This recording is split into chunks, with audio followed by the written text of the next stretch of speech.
Welcome, everybody, to CBD week. This is going to be an interesting week. Of every conference you and I are at, Yeah. people have that question. And all over Is Facebook, CBD all over good for myself, social my media. mother-in-law, my dog is taking it? And it's just one of the most common questions people ask us. And with us to discuss it is Dr. Rebecca Siegel, who works in our New York City clinic. Rebecca is a child, adolescent, and adult psychiatrist. She joined us recently, but had been in private practice in New York for 13 years. She's a graduate of the Albert Einstein Medical School, where her father also attended.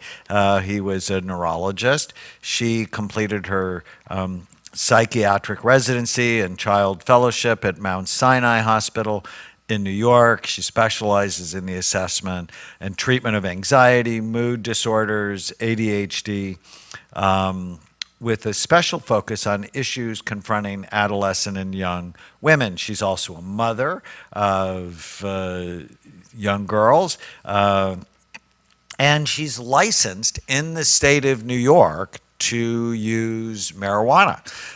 So it actually requires a special license. Rebecca and I have had lots of interesting talks about both the therapeutic uses Right. of marijuana and the potential harm that it can bring. So welcome, Rebecca. Thank you very much, Amen and Tana. I'm happy to be here. Welcome. This is going to be interesting. Yeah. I have a lot of questions, actually. So let's start with your interest. Why did you decide to get a license to prescribe marijuana in the state of New York? So let's start there. It is a very, very interesting question that has pretty much changed my career in less than a year. I had a patient come to me and say that she no longer needed a pharmaceutical medication for insomnia. And I said, what did you do? And she said she found CBD. She found, she went and tried an edible actually with CBD, and it changed her life. She didn't need this, particular pharmaceutical medication for sleep. She asked me, could I do this? Could I help her do this? Was I a prescriber of medical marijuana? And I said I wasn't sure. I was not, but that I probably could be. So I found out what the requirements were to get certified in New York State, and the rest is my story. And I've certified about 150 people now in the state of New York for medical marijuana, and I've seen both the pros and the cons. The balance, it's a very balanced view I have. I see it as an option for people. So we have patients where we know that it clearly is something that we would use, but we have a lot of patients where we believe it makes them worse. So how do you determine? Well, so first of all, as the certified prescriber in New York State, I am bound to follow 12 diagnoses that a patient must have one of 12 diagnoses in order for me to say they should be certified for marijuana. Then we decide that the two major diagnoses that I use are chronic pain and PTSD. In fact, there was research done that said that chronic pain is now the most the largest diagnosis for why people are getting medical marijuana.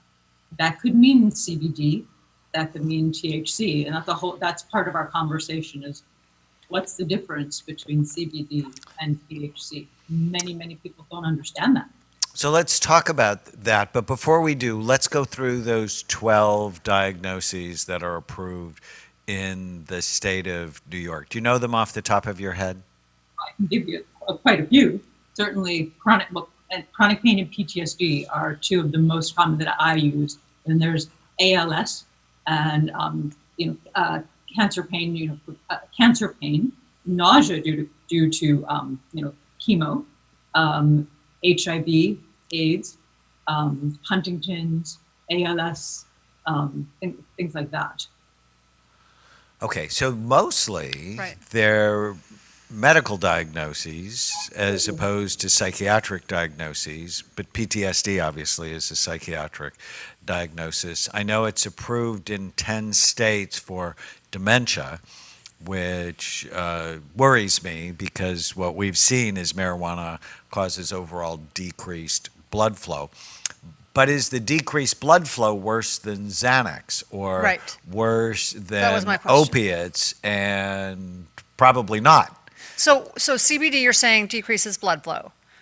Well, actually, that's the question we don't know. Right. We know that marijuana users So marijuana does. overall have lower blood flow compared to non-users. But we're not sure about CBD. Correct. So, Rebecca, talk about the difference between CBD and THC. Right. So CBD and THC are found. So let's start at the beginning. We have the cannabis plant, and in the cannabis plant consists of marijuana and hemp. Right. So marijuana is where you can have THC as well as CBD and all the other compounds that make up marijuana. Hemp is a whole nother thing. Hemp is mostly CBD and getting CBD. now allowed in, that's the Farm Bill that was passed in December, because it is only allowed to have less than 0.03% THC.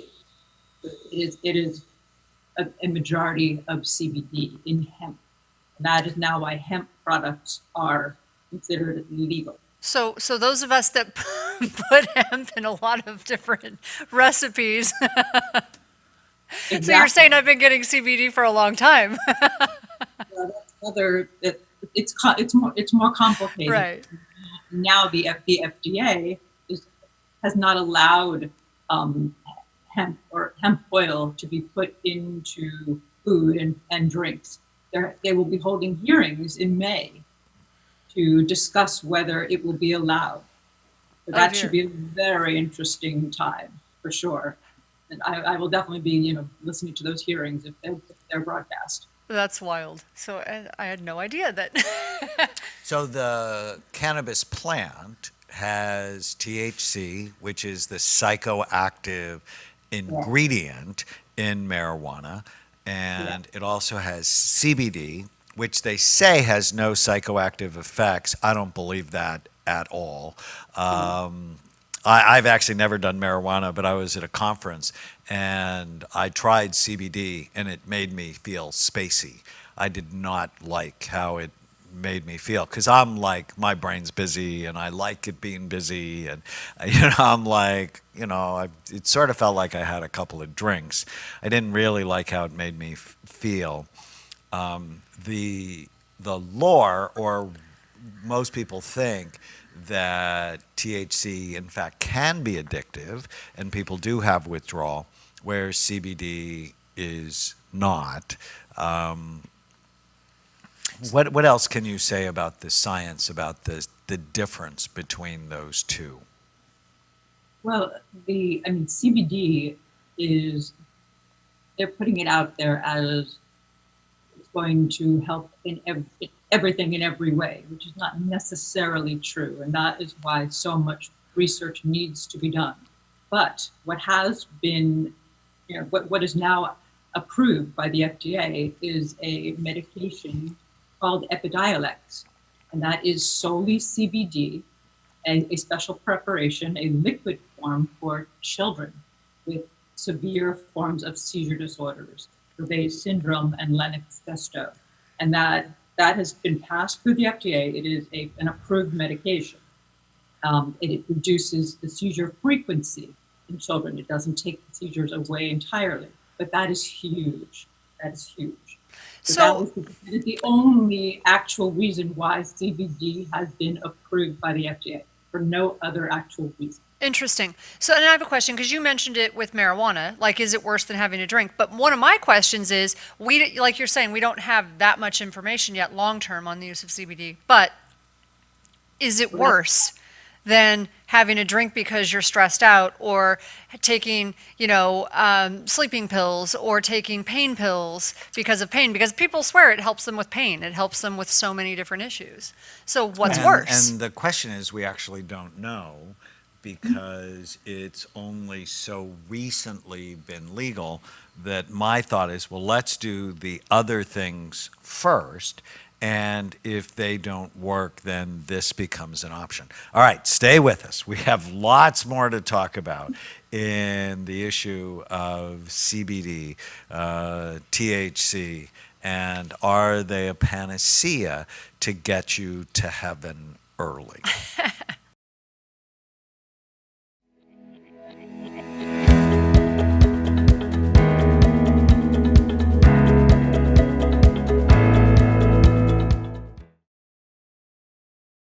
Welcome back to CBD Week. We're here with Dr. Rebecca Siegel, child, adolescent, and adult psychiatrist in our Manhattan, New York clinic. We are having a very interesting time talking about the difference between marijuana and hemp and THC and CBD, and most of the country now thinks it's innocuous and should be legal. It's legal in 26 states, 10 states for dementia. The problem I have with it all, and I always say I have no dog in this fight, is that for the last 30 years we've been looking at people's brains, and brains of marijuana smokers are not healthy. It's just been a pattern I have seen for decades, and we published 2 large studies, one on 1,000 people, showing virtually every area of their brain is lower in activity. That's a bad thing. And in a study of 62,454 scans, we showed that marijuana was one of those things that prematurely aged the brain. Now, is it worse than alcohol? Is it worse than Xanax? Is it worse than sleeping pills? It's an interesting question, but as far as we know, so there have been a couple of studies now, I think out of Norway, showing that marijuana in young people actually increases the risk of psychosis 450%. Brand new study, the teenagers who smoke or ingest marijuana have a higher incidence of depression in their 20s and a higher incidence of suicide. And those things are not correlated with early drinking, although it sort of probably wouldn't surprise Rebecca or I that early drinking is associated to brain damage and more psychiatric problems. The Daily Mail did a big article on my marijuana piece, and there were over 500 comments on it. Probably not all positive. Oh no, the haters totally come out. People who want to smoke pot. The pot smokers totally come out. But one of the comments was, my dad always regrets that he was smoking pot because he never felt as sharp. And even though he stopped in his 40s, he still had cognitive problems in his 50s. Why compare it to alcohol? They're both bad for you. And from sort of a neuroscience perspective, that's clearly what we've seen on scans. Yet, when our father-in-law was dying of cancer, he was terminal, so no one cares. I'd go pick it up for him. Right. Because it's the only thing that killed his pain. With pain, it would help stimulate him his eat. appetite. And so it's not like I'm saying all opiates are bad, but please don't start them too soon because they can ruin your life. And now the question is, which I hope you're going to talk about, Dr. Siegel, is you just talked about marijuana. The question is, what about CBD? So we talked about that in the last episode, but I want to hear more. Like, what do you know about the studies on CBD? Is it as bad? What do we know? Well, that's the issue, and that the studies that have been done have been done in in mice or rats, or if in individuals in very small numbers. That's the problem. Much larger scale trials need to be done. And that is how the medical community can feel better that, I see that CBD and medical marijuana are options. I see them, like you said, for end stage cancer, pain relief, chemo related nausea, things like that. I see it as an option. But where they're finding, so now that there's a FDA approved medication, Epidiolex, they're finding what CBD side effects can be. Things like sleepiness, decreased appetite, potentially increases in liver enzymes. That's very concerning. That's concerning. That's very, very concerning. So there's a 2012 study a brain imaging study looking at blood flow and CBD and THC. And I think it was not done in the United States. It was done in the UK. And they did a randomized placebo crossover trial in 16 healthy male subjects. And they gave them 10 milligrams of THC or 600 milligrams of CBD. And that's very important because a lot of the CBD you'll find, I guess CVS is now going to carry it or online. It's 10 milligrams, 20 milligrams. And the Epidiolex, the anti-seizure dose, I believe is 600 milligrams. That's a big difference. So what they found was relative to both placebo and CBD, that the administration of THC was associated with anxiety, dysphoria, sadness, positive psychotic symptoms, mental and physical sedation, and a subjective sense of intoxication and an increased heart rate. There was no difference between CBD and placebo on any of the symptomatic physiological variables. So I think that's really important. Yeah, it's one of the only imaging studies comparing CBD and THC. There's a new study that just came out this year in the Brazilian Journal of Psychiatry on CBD. It was 300 milligrams, significantly reduced anxiety during public speaking. But 150 milligrams didn't do any, which is a more common dose for people to take. Actually, they take much less. And 600 milligrams didn't do anything. So there was like this inverted U-shaped dose response curve, which means it didn't work at small doses. There was sort of a sweet spot, and it didn't work at larger doses. So what other studies do you know about, Rebecca, on the benefits of CBD? There may be a very small therapeutic window of dosing that we need to figure out. And that is going to take time. But you said with Epidiolex, you need to use tremendous amounts of CBD. Most people will not be using tremendous amounts. They say twice a day, daily dosing, every day to do something, but this may do nothing. It may not be harmful, but will it actually be helpful? So, I'm not. So my question before about, we have so many patients who they've stopped drinking or they don't want to smoke pot. Is CBD better for their anxiety, for sleep, for pain? And your response in the last episode was, I'm not sure. We're not sure yet. We don't have enough information. Is it dose do we have any information? Is it dose dependent? Are there any studies showing that it's better than alcohol or marijuana? Well, you just saw the study that I talked about. But that was high doses. Marijuana. No, with marijuana, it was still high dose, but marijuana caused anxiety and psychotic symptoms, depression, where CBD did not. Okay. But, I'm getting ready for this. I have went to PubMed.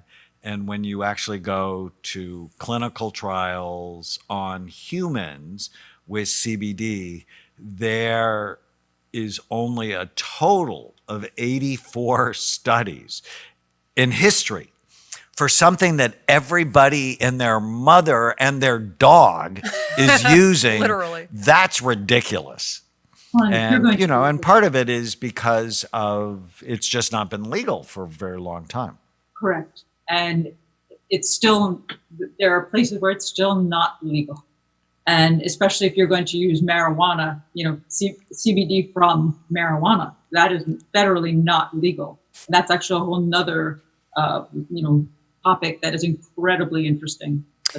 So Dr. Siegel, would you prefer that CBD and marijuana are both for medical use only prescribed by a practicing physician?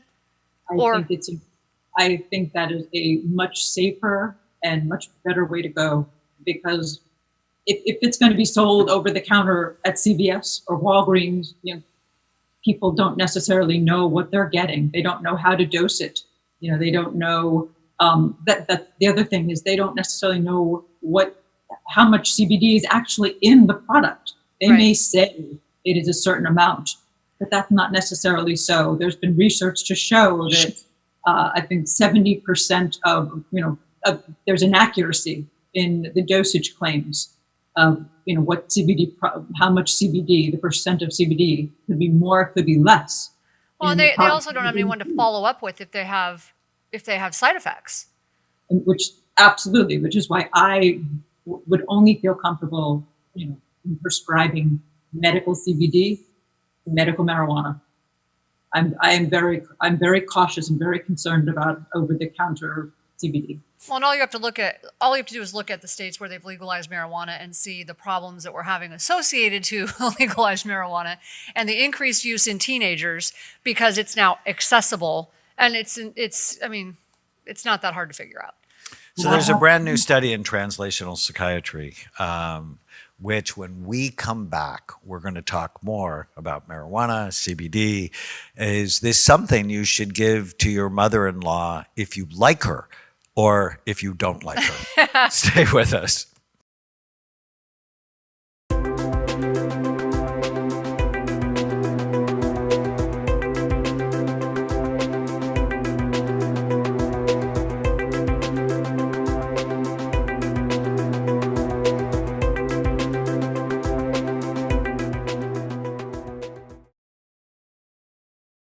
Okay, welcome back. We are having this robust discussion about THC and CBD and use it, don't use it. It's innocuous and should be legal everywhere. Actually, we've had that fight on this podcast Many where times. I actually think it should be legal. Yeah, because but you said we. You said we think it should be legal. And I'm like, do you have a mouse in your pocket? Let's not put people who are smoking pot in jail. That just sounds insane to me. And then We do not think it should be legal. Tana does not agree with me, At all. which I would say is a rare event, but it's definitely not rare. And Dr. Siegel's licensed in the state of New York to prescribe it. And her preference, which she said in the last episode, was that she prefers it to be something that is prescribed. So somebody who's working closely Right. with a physician who understands the potential benefits, but also the potential risks. And one of the reasons, which you just told us, is because yesterday you had what? I saw a 29-year-old woman who came to us after a marijuana-induced psychosis. Very important.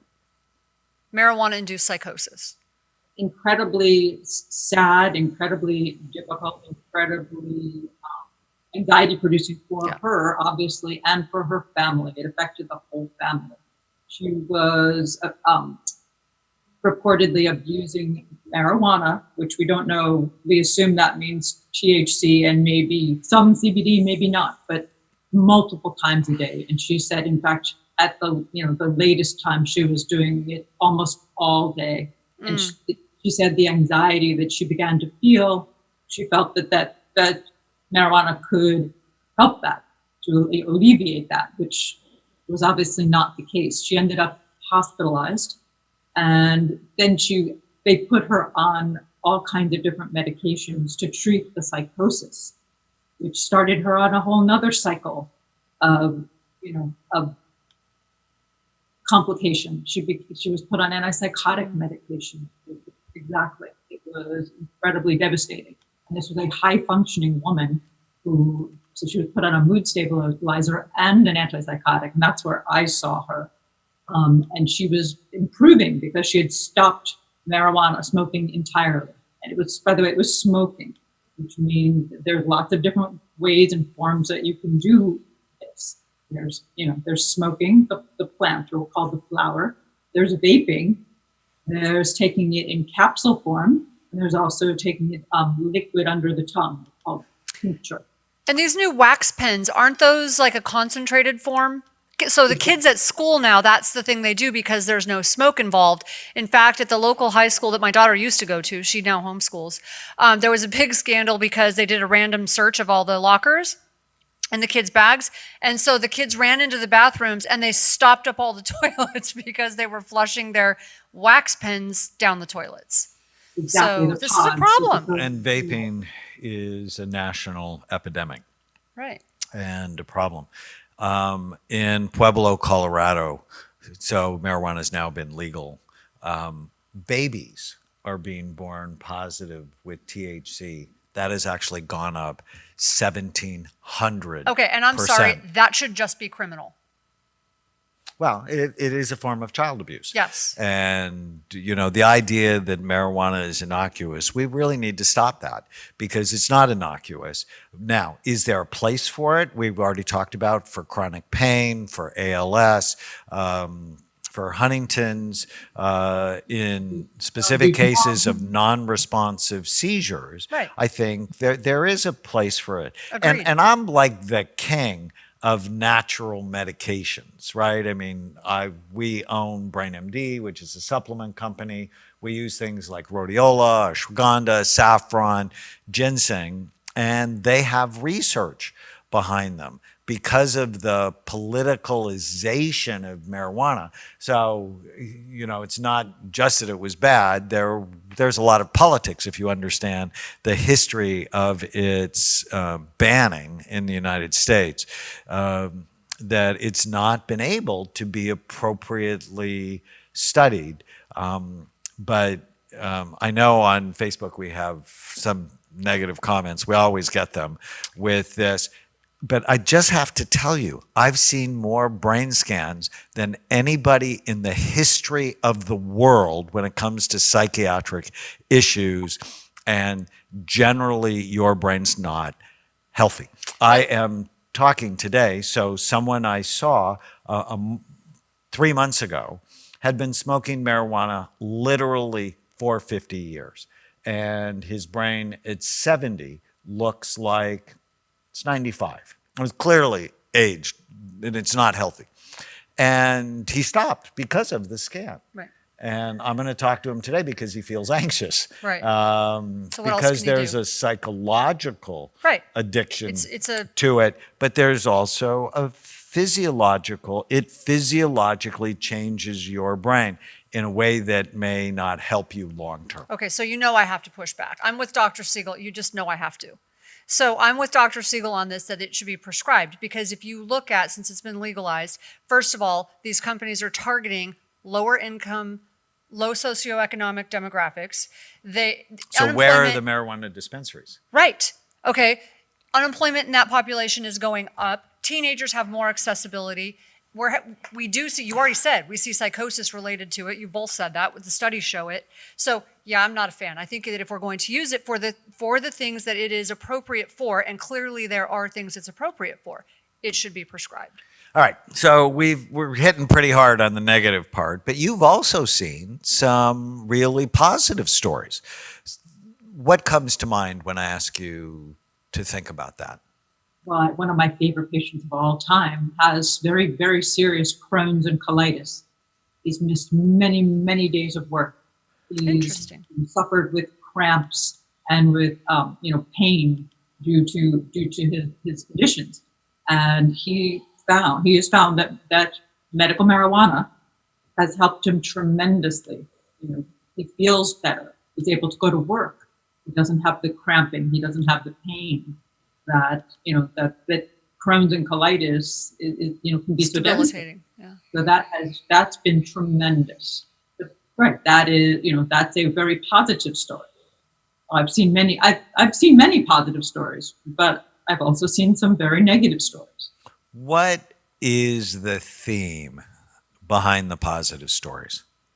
Is there one that you can think about? Is there a consistent theme? I mean, I think that as I see it, marijuana is an option. I see it that, people are looking for something to alleviate their pain, their emotional pain, their physical pain, their psychological pain. And it's an option. I would much rather people not use opiates or alcohol where, liver damage and all kinds of other medical problems can occur.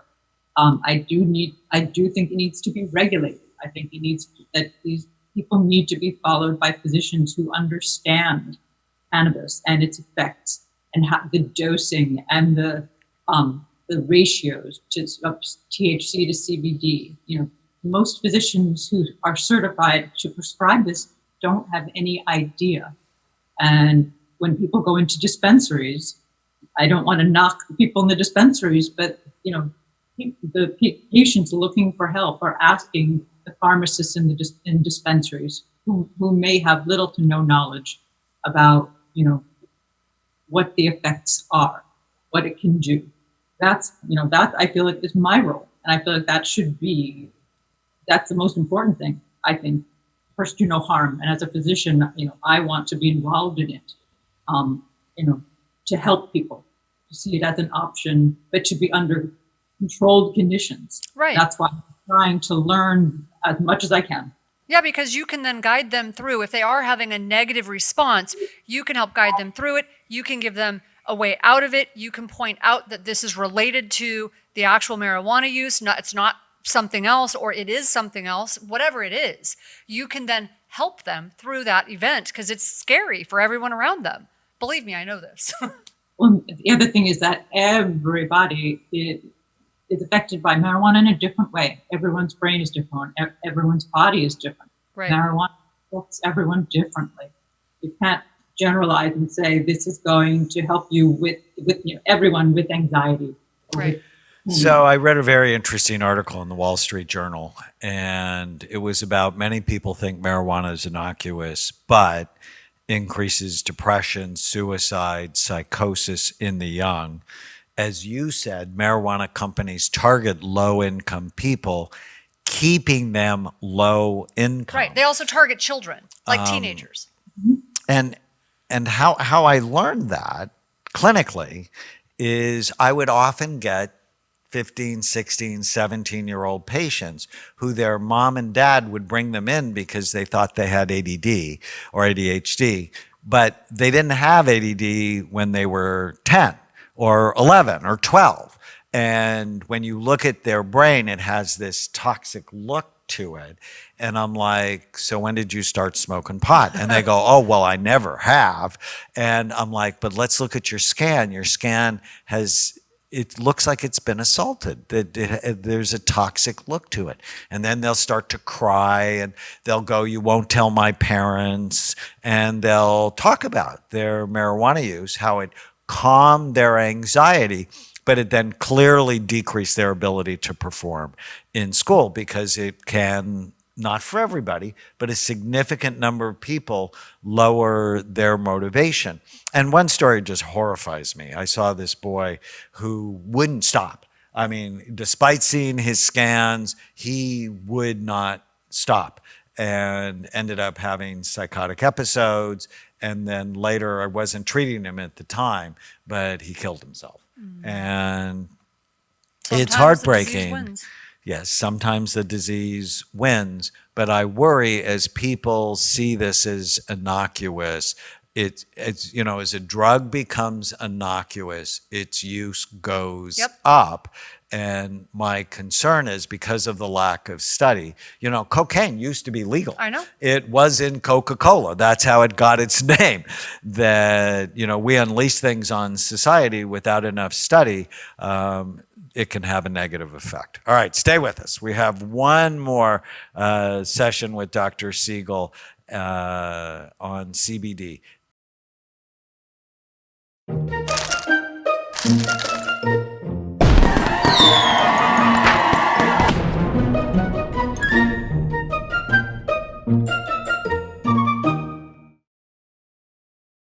Welcome back.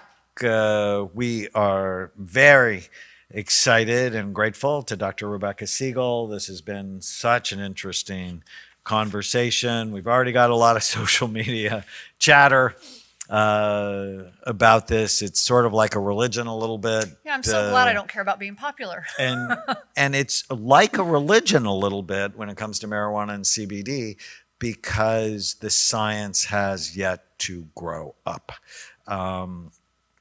Let's talk about, Rebecca, some of the most frequently asked questions about CBD. The first one, is it addictive? Well, like you said, is it physiologically addictive or is it psychologically addictive? That's the question. That I do believe more research needs to be done. That's my answer. I think that depending on the person, it most likely can be very dependence forming. Actually, what I've recently been informed about is that in a user who is doing it very frequently, they may become used to the dose very quickly, and they need to increase the dose or they need to increase the frequency. That's scary. That can definitely lead to dependence and addiction. So here's a statistic that'll just blow your socks off. More than half of THC consumers are affected more than half of their waking hours. More than half of THC consumers are affected more than 50% of their waking hours. Right, and they get the label potheads for a reason because they walk around looking high. Not everyone who smokes pot has that. But a lot of, like when even in school, you see these kids, it's something they do to be cool. It's something they do for their anxiety, but they walk around sort of being spaced out. Well, and this is the Brain Warriors Way podcast, and Brain Warriors are armed, prepared, and aware to win the fight of their lives. And if you're not cognitively intact, it's really hard to do that. And initially, by legalizing it, state revenues would go up, people would get cleaner, marijuana less likely to be laced with negative chemicals that are more likely to cause psychosis. But that has in fact not been shown to be the case with a lot of pesticide use and negative compounds still found. So I want to, since I pushed really hard on the other side, I do want to at least point something out. I do know some of the kids that I have known, because I have a 15-year-old daughter, that have started smoking pot. Sometimes it's because they really have an excessive and extraordinary amount of trauma and stress, and they don't know what else to do. I mean, I've known kids that were they were on the verge of suicide, or they were just really did not know how to handle themselves. And that seemed like the only option because no one was guiding them through a better way to do it. So it's not like we don't understand. It's not like I just think we as parents, as a society, need to do a better job or need to figure out a better way to help some of these kids or people, adults, especially adolescents, where they're at such a high risk, not only for starting to smoke marijuana, but for having these psychotic breaks, these episodes. We need to do a better job. I mean, what can we do to help them learn to manage their anxiety and that stress so that marijuana doesn't seem like the only option? I think it is a huge, huge question that you bring up. It is so important as parents that we are able to have conversations with our children. Mm-hmm. And that can be very, very difficult, certainly with teenagers. But the first thing is to actually acknowledge your child is going through something. You know, if you see a change in their behavior, they seem more anxious or depressed, or, you know, things that we know are problematic. If their grades are falling, if they're becoming isolative, if they're not doing the activities that they normally do, time to have a conversation with your child. That is the most important thing. Yes. Well, and one of the real problems with what you're saying is it's on average 11 years from the time a child first has their brain health, mental health symptoms, anxiety, depression, OCD, PTSD. It's 11 years before they get their first evaluation. That's the average. That's so And sad. so if children and teenagers are not being paid attention to and getting the help they need, because there's still such stigma around mental health treatment and psychiatric practice, that they're going to try and feel better. Well, and- right? They're going to try, they're going to drink, they're going to use drugs, they're going to see CBD as potentially innocuous, and they're going to engage in behaviors that make them feel better. The problem, and I write about this in Feel Better Fast and Make It Last, is they're going to go after short-term solutions Right. that cause long-term Well, problems. and I know two teenagers that are, you know, personally, one of them being our niece, who we helped to take out of an extremely traumatic and stressful situation. We helped get them out of foster care, and it was just really hard. The whole situation was, she's very open with us, and she's such a good kid. I mean, an amazing kid, honor student. You know, I don't know how this kid turned out to be so amazing, but both of them. But she's one of those kids that easily would have gone or could have gone the other direction without someone intervening like we did. And I know another kid where the same thing. The parents were smart enough to see it and get this kid really good therapy, and it really prevented a true disaster from happening. So I just want to point out, you know, when you do intervene and you do the right things, it can literally change the trajectory of a kid's life. And so it's important, if you're worried about your teenager, to talk to them. Yeah. It's really, the relationship can be healing. We also have a poster called Which Brain Do You Want?, which has healthy scans surrounded by drug-affected scans, including marijuana. And it's just a discussion. If your brain really does control everything you do and everything you are and every decision you make, don't you really want it to be healthy? And if there's controversy, and clearly there's controversy around marijuana and CBD, there's controversy, why not go for the less controversial options first? It takes a village to raise children. I It think does. that besides the home, the schools, people that are involved with your kids have to be aware of what's going on. Kids are going to self-medicate. They don't understand what you're going through, what their feelings are. You know, their feelings of anxiety, they may not understand. Yep. But all they understand is they can't tolerate having them, and they need to figure out a way out of them. And so that's the ultimate is, we need to try and identify that and help them to get help. And, you know, I do believe that there should be no marijuana use in anyone under the age of 25. That is definitely something that that you, Dr. Amen, have. And that's because of the brain not being fully developed yet? Absolutely. Absolutely. We want our children to have the optimal brains that they can have, and no form of self-medication is going to help with that. Right. You know? And once again, I choose not a popular side. When I went to Expo West, which is the large supplement Oh, I bet conference this year was at crazy. The Anaheim Convention Center, there are over 2,000 supplement companies there. And, people ask, when's BrainMD going to start carrying CBD products? And one company there, they had 17 new CBD products. And, my concern is we're unleashing this on the population with the chatter being it's innocuous when we don't have the research to actually back that up. And anything that actually decreases seizures at an effective level probably has side effects. And we are just saying, no, it's plant medication. But we know, for example, St. John's wort, which is one of my favorite natural antidepressants, head-to-head works as effective as Zoloft, decreases the effectiveness of birth control pills. So we need to know. We need to know before we unleash. But we have the habit in this society to unleash video games and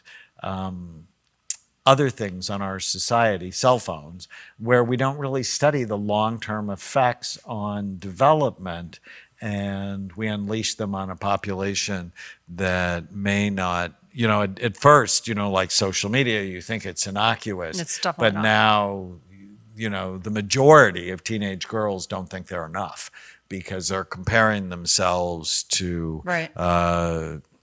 Young stars who are totally airbrushed on. Photoshopped and. Correct. And I'm with you. I don't really have much of an opinion on CBD because I just don't know enough about it. I think it's probably better than smoking pot, but who knows? I'm definitely not a fan of legalizing marijuana, so maybe CBD is a better option than marijuana for legalization anyways. I just don't know. But that's the point, is I don't know. So we can't stop it at this point. The floodgates are open. yeah. And now it's trying to understand, what's coming through the floodgates and trying to do the research on it so that we can actually make, educated opinions on it. Right. And we will watch closely over the research, and here on the Brain Warriors Way podcast, we'll bring it to you as we continue to help you have better brains and better lives. So, Rebecca, thank you so much. Dr. Yes, thank Siegel you. practices in our Manhattan clinic. If you have a child or an adult who's got issues with anxiety, depression, ADHD, you want to know more about medical marijuana and CBD, she'd be a great person to make an appointment with. Our clinic in New York is actually in an awesome place. It's right next to the public library on 40th Avenue between 5th and Madison. It's been there now, goodness, 7 years. Yeah. So I'm very excited, Rebecca, that you have joined our team there. Thank you so much. Thank you. If you're enjoying the Brain Warriors Way podcast, please don't forget to subscribe so you'll always know when there's a new episode. And while you're at it, feel free to give us a review or 5-star rating, as that helps others find the podcast. If you're interested in coming to Amen Clinics, use the code PODCAST10 to get a 10% discount on a full evaluation at amenclinics.com. For more information, give us a call at 855-978-1363.